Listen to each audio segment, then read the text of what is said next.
Shalom, Bapak, Ibu, dan saudara-saudari yang terkasih di dalam Tuhan. Kebenaran pada saat ini berjudul seperjuangan.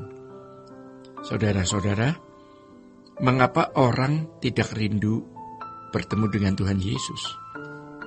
Karena tidak seperjuangan dengan Tuhan. Ya, sungguh tidak seperjuangan dengan Tuhan.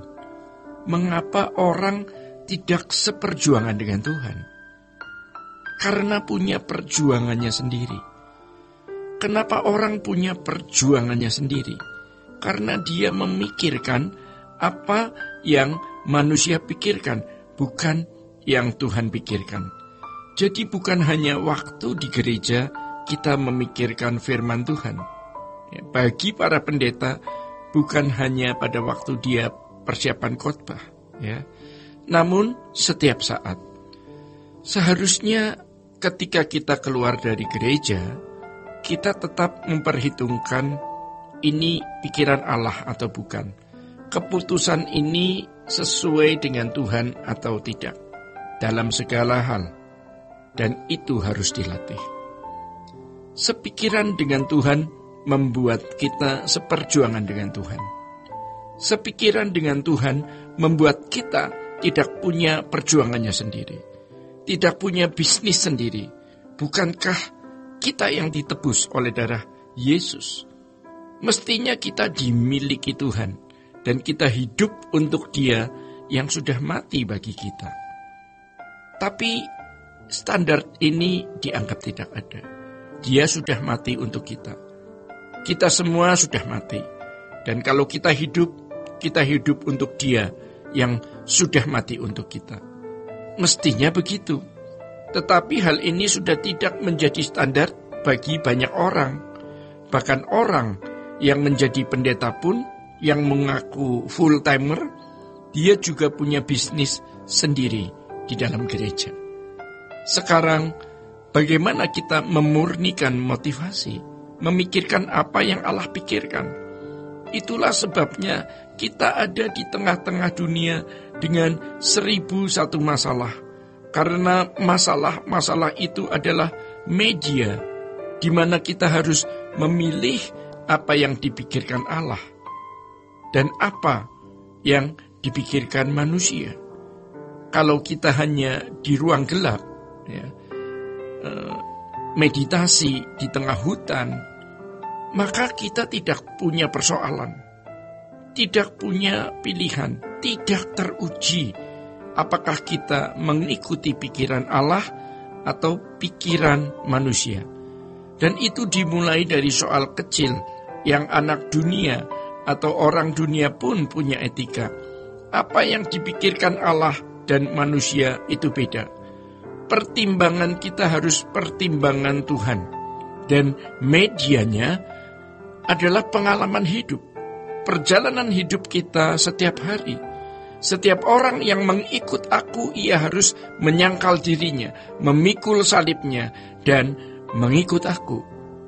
Menyangkal diri itu bukan sikap menolak perbuatan melanggar hukum.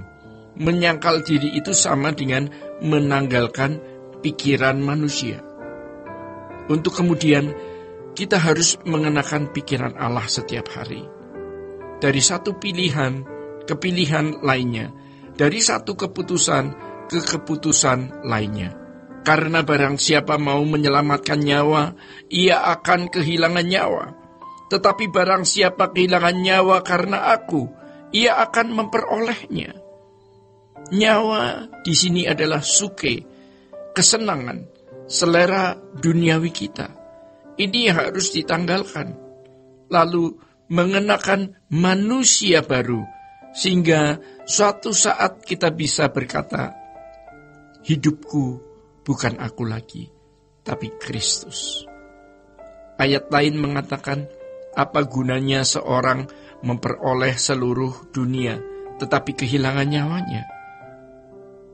Kerajaan surga adalah tempat di mana kita memiliki dinamika, pikiran, dan perasaan kita masih eksis. Kita masih bisa menikmati makan, minum, seni budaya, keindahan alam. Kita punya hidup, punya nyawa. Tapi kalau di neraka, tidak ada dinamika itu. Di neraka orang kehilangan nyawa. Orang bisa punya uang, harta, mau pergi kemana saja, mau beli apa saja bisa. Tapi kalau suatu hari dia tidak punya dinamika hidup, masuk api kekal, ini mengerikan. Hari ini mungkin kita tidak bisa pergi kemana kita mau. Tidak pernah melihat yang namanya Eropa atau Amerika, apalagi Alaska. Tetapi ketika kita mati, kita akan melihat kemuliaan Allah dan masuk kerajaan surga. Saudara-saudara, jangan sombong. Miliki perasaan beban dan krisis. Dan mari kita berlatih terus. Kita berjuang terus. Pikirkan apa yang Allah pikirkan, supaya kita jangan kehilangan pengharapan abadi di kekekalan. Bapak, Ibu, dan saudara-saudari yang terkasih di dalam Tuhan, demikian kebenaran pada saat ini. Tuhan Yesus memberkati. Sola Gracia.